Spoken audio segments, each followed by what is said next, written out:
Kay Direk Coco ko nakita ang talagang respeto sa bawat isa sa mga kasama. Lahat kami dito sa Batang Quiapo, nag-aangatan kami lahat. Walang pabida dito.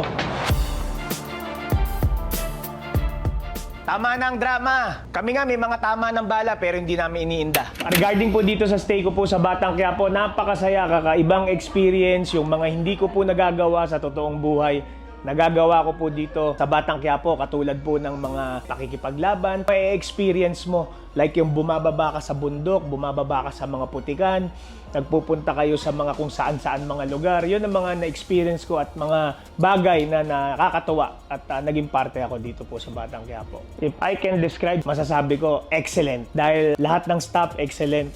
Si Direk Coco, excellent. Lahat ng direktor, lahat ng mga makeup artist, pati mga wardrobe. Marami akong natutunan dito sa Batang Quiapo. Unang-una, yung pakikipagkapwa-tao dahil nakita ko kay Direk Coco kung paano siya makisama sa mga cameraman hanggang sa mga art director. Lahat parang barkada niya, talagang nakakatuwang tignan si Direk Coco. Nagiging inspirasyon siya para sa amin lahat. Kay Direk Coco ko nakita ang talagang respeto sa bawat isa sa mga kasamahan niya. Hayop talaga kay Dumiskara. Napakadami mga unforgettable na mga dapat talagang i-cherish dito sa Batang Quiapo. Yung most unforgettable scene para sa amin is yung nagsama-sama kami dito sa Emon Pulo. Yung nasa Zambales kami. Talagang sobrang aga ng call time namin, 3 o'clock in the morning. Talagang makikita mo yung dedikasyon ng mga lahat ng mga tao dahil 3 o'clock in the morning ang call time, lahat sila nandun on time. Tapos matatapos din kami ng hapon. Tapos namin lahat kung ano yung mga ginawa namin dahil nga lahat talaga nagkakaisa, ginagawa lahat ng mga trabaho nila at alam mo talagang dedicated sila sa lahat ng ginagawa nila. Favorite character ko dito, si Tanggol, syempre wala nang iba dahil unang-una sa lahat, inspirasyon siya sa lahat ng tao. Sa harap o sa likod ng camera, inspirasyon namin si Direk Coco dahil talaga nakikita namin kung paano siya makisama sa tao at kung paano niya mahalin ang mga tao na sa paligid niya. Yung mga aral siguro, yung respeto ko sa lahat ng mga artista. So yung aral na isa sa puso ko, yung nakita ko yung samahan dito, kung paano magmahalan lahat ng mga staffs. Yung nakita ko kung paano ginagawa dito sa Batang Quiapo, mai-apply ko rin dito sa mga negosyo ko, sa mga staff ko din.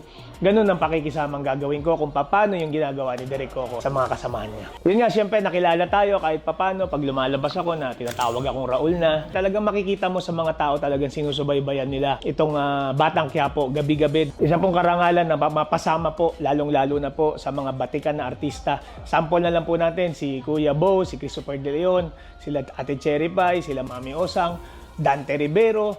Talagang nakaka-proud isipin bilang isang ordinaryong tao na mapapasama ka sa mga ganong klaseng artista. At makikita mo kung paano sila makisama at kung paano kanila suportahan sa mga role mo at tutulungan ka talaga nila. Hindi ka nila ida-down, talagang iaangat ka nila. Lahat kami dito sa Batang Quiapo, nag-aangatan kami lahat. Walang pabida dito. Talagang lahat pantay-pantay kami at alam namin nagmamahalan ng isa't isa.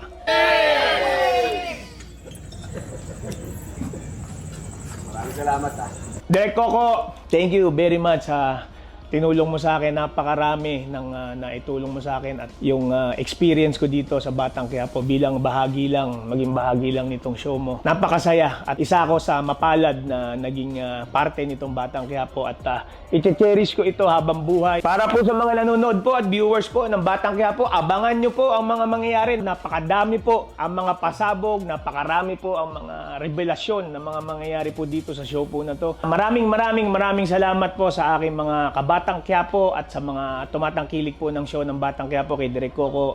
Maraming salamat po sa inyo at naging parte po ko nito. Ako po si Raymond Ronquillo bilang Raul ng Batang Quiapo, now signing off.